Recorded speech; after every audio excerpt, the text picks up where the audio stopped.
So being asked to participate this Sunday is a feeling of outright fear and anticipation of what I should say on the Station of the Cross and how it pertains to me. As I read the passages, I feel the lessons learned as one of being educated and taught the meaning of the continuing story of Jesus throughout history. So I start my story as I became a firefighter, and I started this back in '76. I applied to several districts, departments, was told by a fire chief, I never worked with a Chinaman, and I don't think I want to now. So I corrected him. I said, well, actually, the correct term is Chinese. Another was concerned how his men would react to be working with somebody different. Definitely a downer. I was eventually hired by the Contra Costa County Fire Protection District. That's a mouthful, right? I went through the academy fairly uneventful, but I did get an inkling of what was to come, as several instructors continued to call on me and not other recruits. The other recruits started to get upset. Oh, you're a teacher's pet. They're always calling you. So finally, I asked one instructor, a career firefighter with experience of close to 30 years, about the other classes he had taught.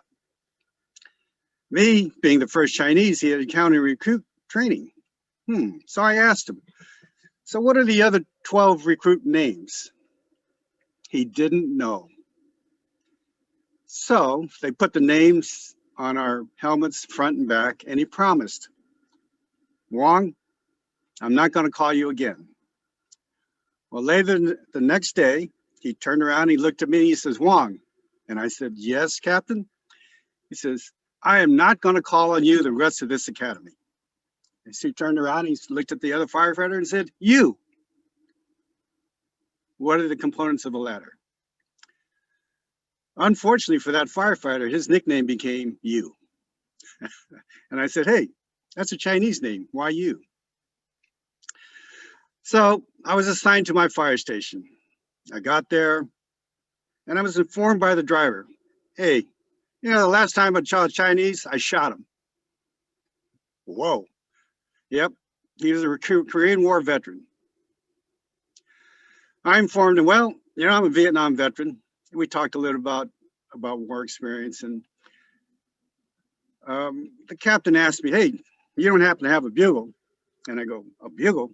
Well, he was in the Marines, 1st Marine Division. And when the Chinese charged the hill, they would always sound the bugle. And I told them, definitely not, I don't have a bugle. So my first tour was to ask these fellow firefighters about their life experience and how they were handling life. Back then, they didn't talk about what they felt. They were expected to be men. Real men don't cry. Real men don't show emotions.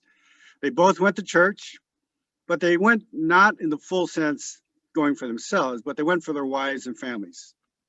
They felt God had not been fair to them. We discussed traditions, family, social, and religions, which you're not supposed to do at the firehouse. As my time with them ended and I was assigned to my next station, both of them wished me luck in my career and thanked me for the insight I had left with them about my heritage. So growing up in San Francisco and Alameda in the 50s gave me an experience like no other. Mixed races in school, growing up in Chinatown, living in North Beach. My best friend was an Italian kid named John. I grew up with non-Chinese foster parents. I went and lived with my father in the early 50s, went to Chinese school. We moved to Alameda. And I was one of 2 Chinese boys in high school. You think they could tell us apart? They could not. So Daryl, and people would say, well, Daryl and Doug, that sounds pretty cool. Pretty close. And I go, close enough.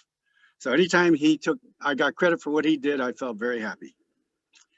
So that was high school. I love the Methodist church I attended. Church school taught me Jesus loved everyone. As I continued my career, I finally thought about it. I thought it was my edict to teach as much Chinese history to my fellow firefighters. Such a large percentage of the firefighters thought that the only Chinese to arrive were laborers. I educated them on the laws that were won by the Chinese in the US Supreme Court.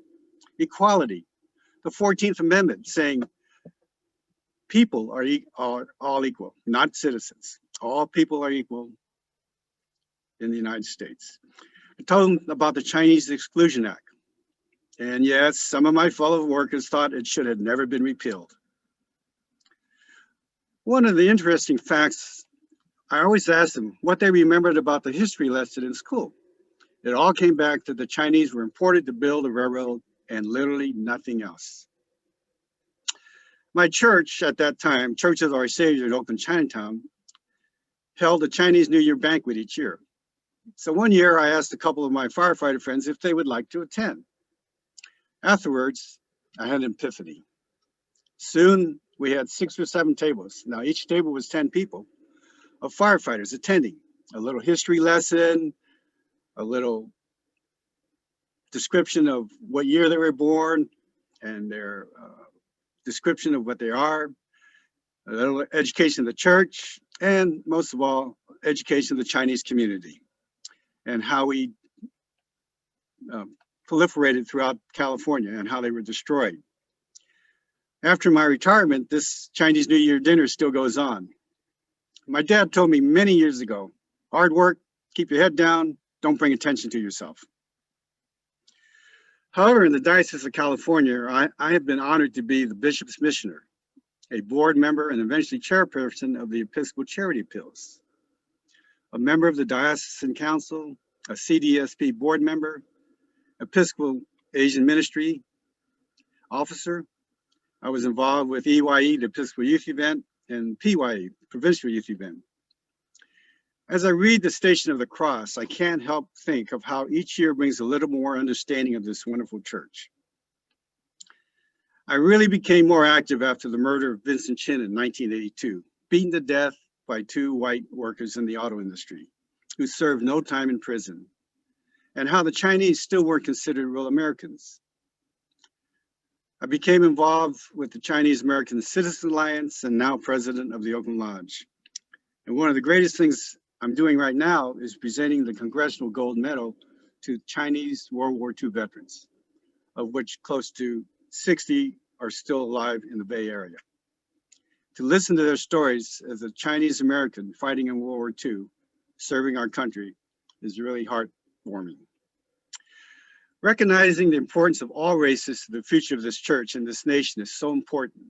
So as we continue to roll back the stone from the tomb, all of us have a story to be continued in this church. So thank you very much for this opportunity to speak today.